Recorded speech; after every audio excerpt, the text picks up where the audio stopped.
We are here in Maple Ridge in front of Lisa Beare's office. She's the education minister, and there's a protest going on against the Sogi literature that is in schools, in the school curriculum. So these protesters behind me are doing a peaceful protest. It's a series of protests, and today is the last one right here in front of the education minister's office. Hopefully the education minister will come out. We'll see what happens, and hopefully it stays as a peaceful protest. There are police officers circling around just to make sure everything is peaceful, and you can see protesters are gathering here. They're about to start the national anthem. Let's take you there now and then continue the program.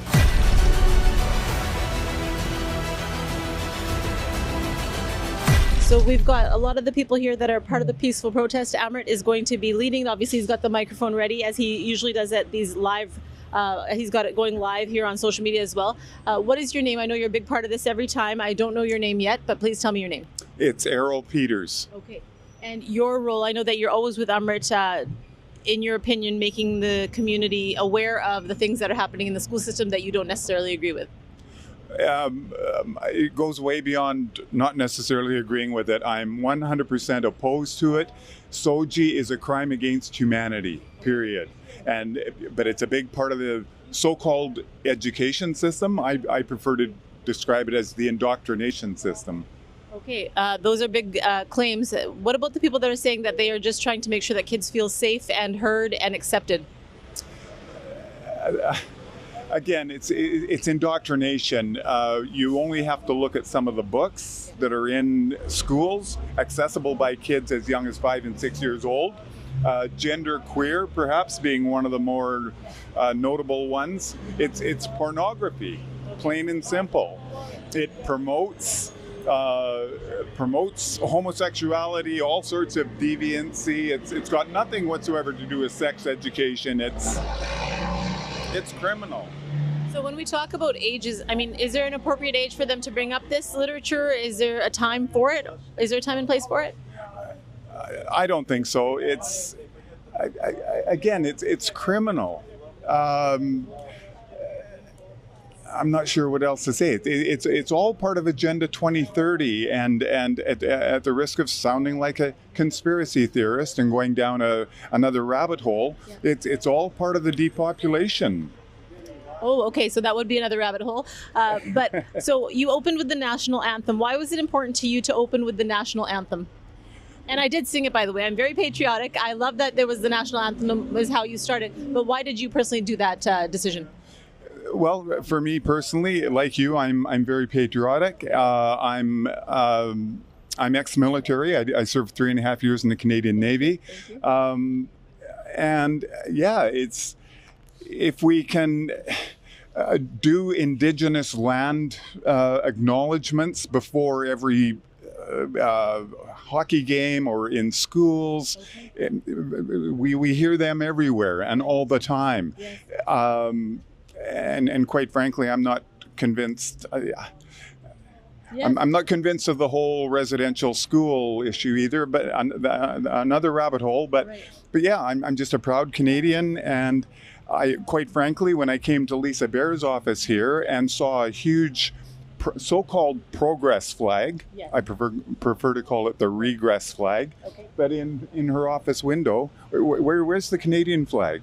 Is there no Canadian flag in this window? There is no Canadian flag, and not even a British Columbia. She's a BC MLA. You would expect to see a British Columbia flag in her window, but no, just one big so-called progress flag. So I guess that would be a question for the provincial government. Why is there no British Columbian flag, or why is there no Canadian flag? I'd be surprised about that. The land acknowledgement issue, that versus having O Canada at the beginning of everything. I can understand why you would bring up that point, because we should be singing O Canada. Why not? That is a very valid question. Absolutely. And quite frankly, if you really want to, at the risk of giving David Eby and others even more crazy ideas, I often wonder why the legislature isn't painted in rainbow colors.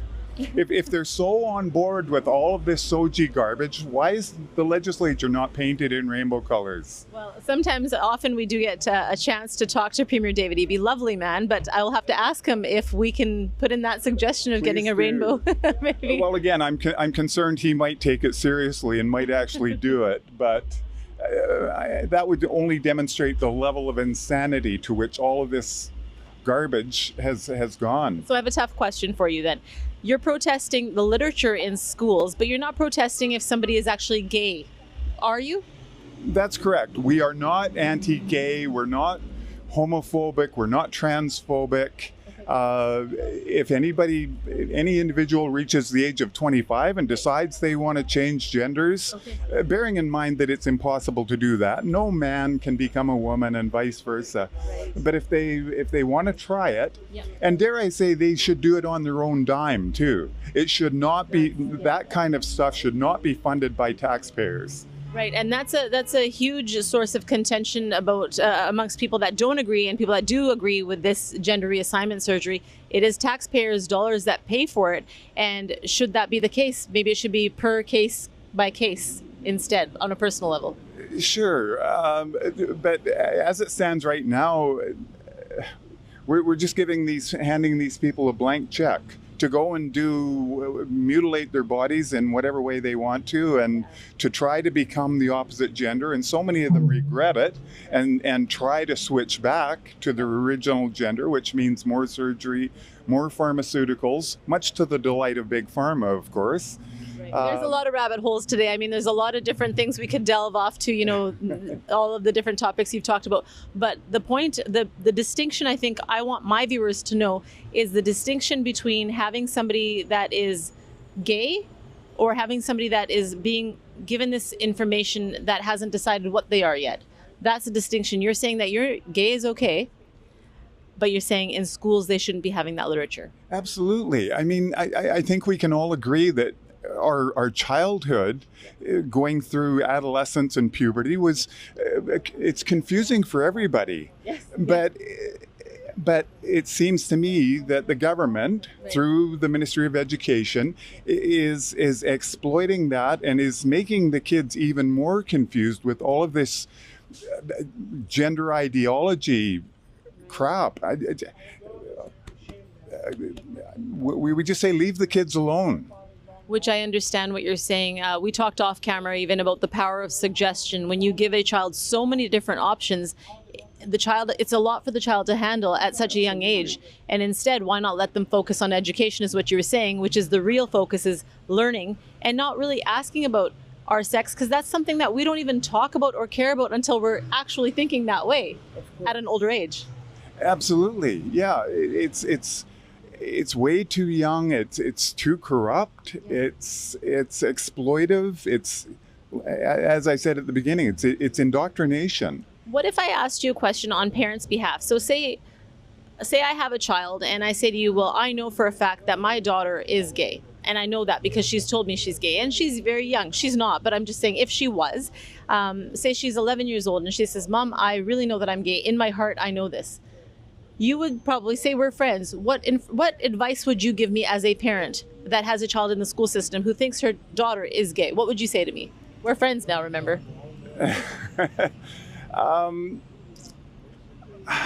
I would say, again, just leave the child alone.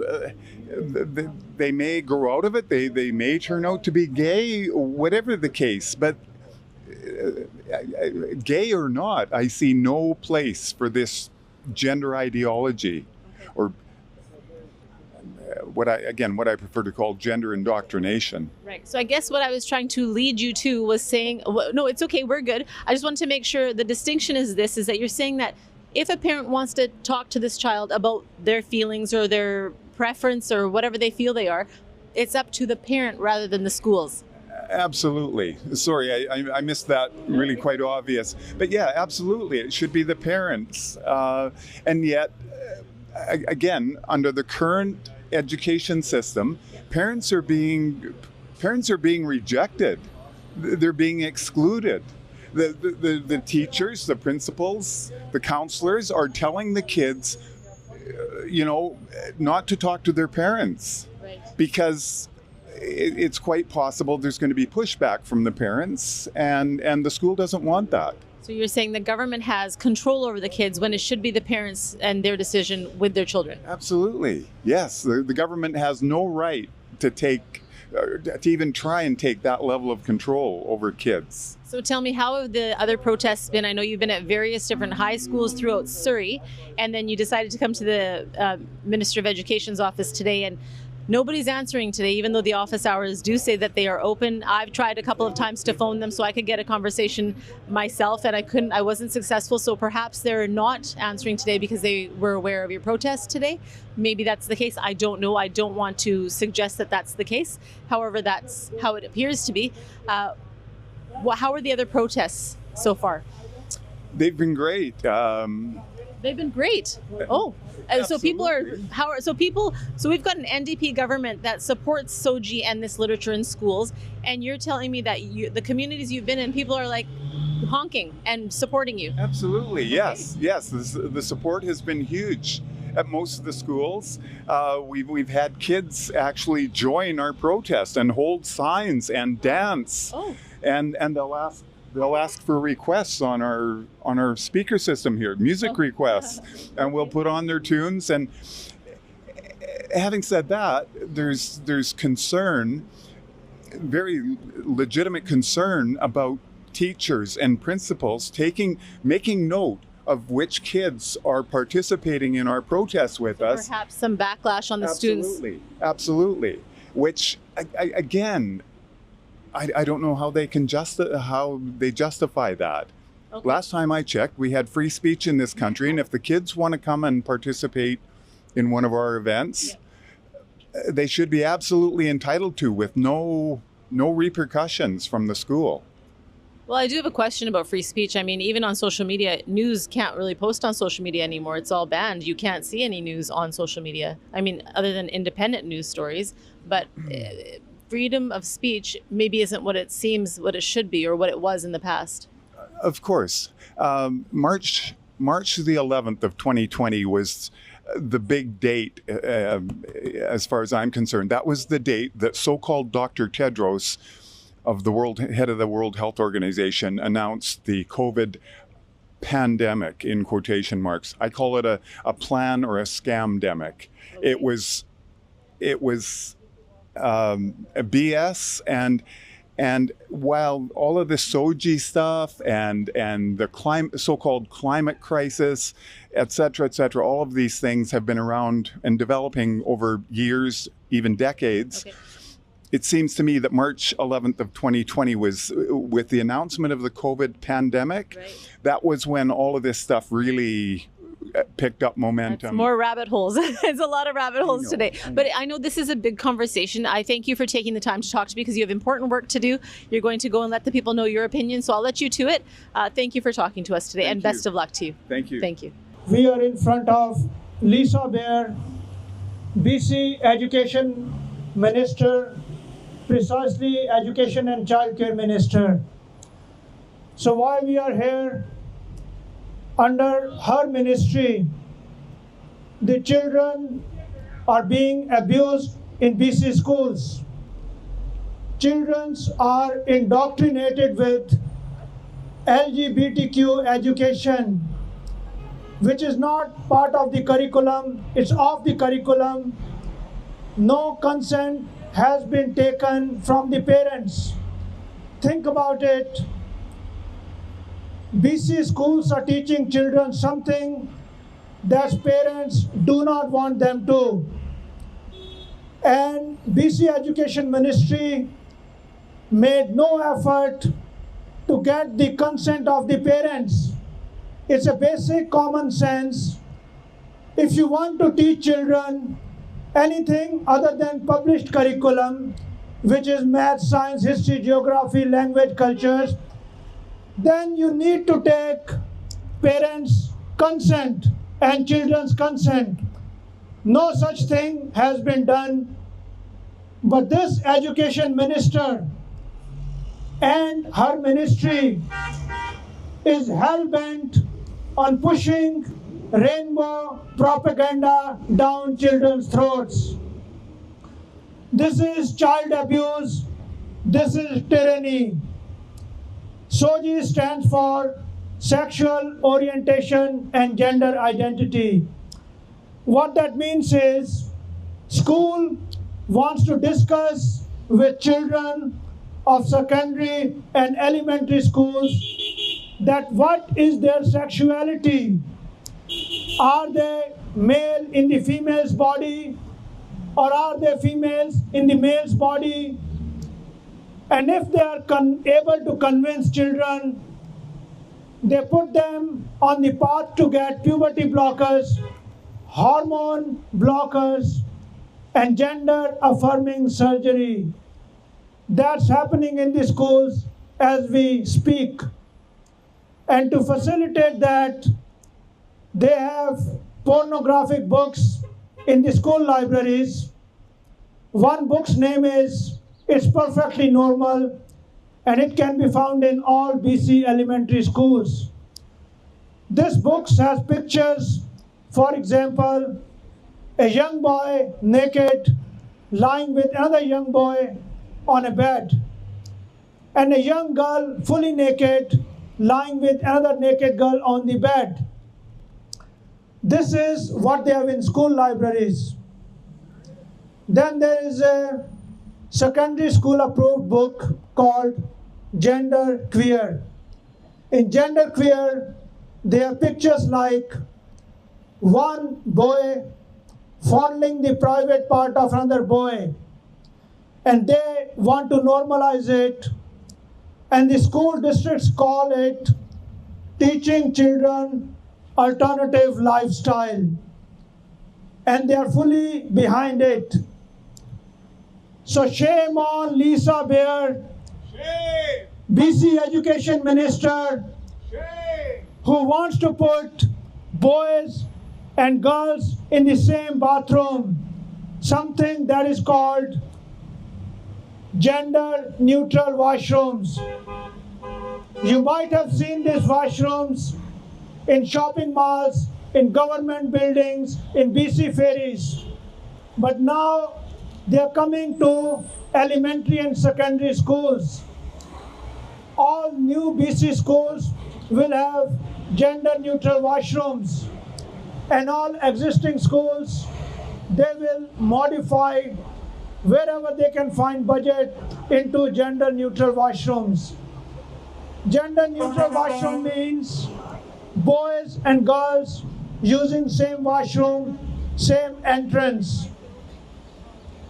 There will no more urinals will be for the boys. They all will go to little stalls. One stall might have girls sitting in it, another stall might have boys sitting in it. They can peek into each other. When the girls go into bathroom, first they will have to clean it because boys do not like to sit down. Good luck with your headache. Thanks. The tampon stations will be exposed. When a girl picks any sanitary product or put it back, it will be in full view of all the boys. Now, boys did not ask for it, and girls did not ask for it. The parents did not ask for it, but the delusional, mental, perverted BC Education Ministry is pushing on to us. This is not acceptable to any parent and any child. They have not been consulted. It's a shame on BC Education Ministry. Lisa Beare should resign. Yeah! The provincial premier, David Eby, should resign. Yeah! Shame on David Eby. Yay! Shame on Lisa Beare. And might I remind you, the ex-BC Education Minister Rachana Singh, she lost her MLA riding in the previous elections from Surrey Green Timbers for one reason, that she did not listen to the parents. And now Lisa Beare is repeating the same blueprint. I promise you, she will be recalled in the March of 2026 when the mandatory 18-month period finishes. So beware, and parents, get together Say no to Sogi. Say no to gender neutral washroom. Say no to sexual orientation of elementary and secondary school business. Stop Sogi 1, 2, 3. Stop Sogi! 1, 2, 3! Stop Sogi 1, 2, 3. Stop Sogi! 1, 2, 3! Leave our kids alone. Leave our kids alone! Leave our kids alone. Leave our kids alone! Hey, anyone watching Facebook Live, come over here, join us. Lisa Beare's office on Lohid Highway. You can Google for address. We will be here until 3 p.m. Come join us. So we just watched you address the public, and I'm astonished at the amount of people that are honking as they're going by. I didn't expect such support because as you heard right now, I heard another horn. So many people honking. I expected it to be a little bit, maybe people would be against this because we do have an NDP government that is in favor of Sogi. So for you to get this much support just on a random afternoon, I'm quite surprised. I'm also surprised that Lisa Beare hasn't taken the opportunity to come out and talk to us, because it would have been nice to hear her side, because there's always two sides to a story. So what would you like to say to the people that are watching today? Sogi stands for sexual orientation and gender identity. Children are sent to school by their parents in public schools funded by parents' taxpayer money to learn science, math, geography, history, languages, culture, and sports, so that they become capable of carrying themselves as they grow up. That's the whole idea. Never in human history, children have been asked, what is your sexual orientation? What is your gender identity? Are you in a wrong body? Do you want to take puberty blockers? Do you want to take hormone blockers? Do you want to do gender affirming surgery? This whole thing is a fraud. Tyranny is forced upon children and parents. No consent has been taken. It's a criminal activity. The books in library, they are pretty much pornographic books. So we actually, Amrit, I do have to stop you there, because I did see a pamphlet that you're handing out here at the rally.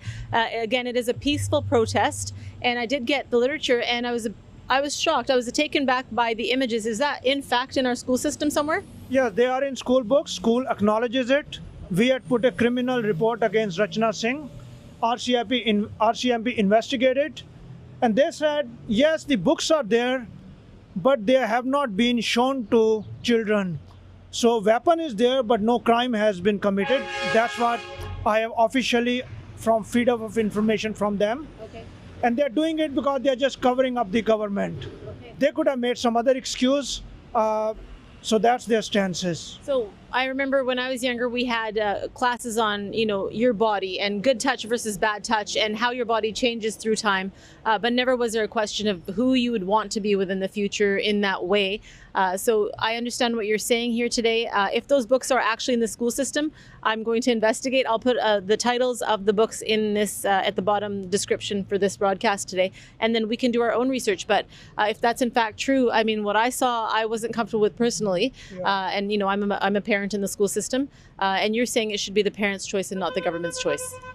Of course, it's beyond question that children are born by parents. Government exists to serve us. Government doesn't exist to push their agenda on us. They are called public servants because they serve us, and for that they are paid salary from our taxpayers. So it's pretty much clear who will decide children's future. So we're not against anybody being gay or lesbian or any of the stuff that Sogi supports. We're against the literature in the schools. Is that what we're saying? That's what you're against, is the literature in the schools. Exactly. The sexual orientation, gender identity, they are adult topics beyond 18 and 19 years old. And gay rights are already here. They have equal rights. So there's no question about it. So if I told you I was gay, would you hate me? No, you are a human being. All human beings are equal. Thank you so much. Yeah, thank you. Sonia. Best of luck to you. And thank you particularly for doing peaceful protests. Every protest you've done is very peaceful. Keep on doing peaceful protests. Thank you so much. Thanks for supporting. Thank you. So that was a very difficult conversation to have with these peaceful protesters, but a lot of good, interesting points about the fact that they don't have a problem with anybody that is gay. They have a problem with the government making decisions that parents should be involved in. Behind me, you can see at the Education Minister's office, there is a pride flag, but there is no Canadian flag, which I, on a personal note, find a little surprising. So a lot of good questions to ask our provincial government. What is behind that decision? And Lisa Beare wasn't here for a comment, so I would like to invite Lisa Beare, Education Minister, to please sit down with me at any point and talk about this very serious issue. Again, the comments today in this broadcast are not the opinions of Sanjha TV or myself personally. So thank you for watching, and we'll keep bringing you more information as things evolve.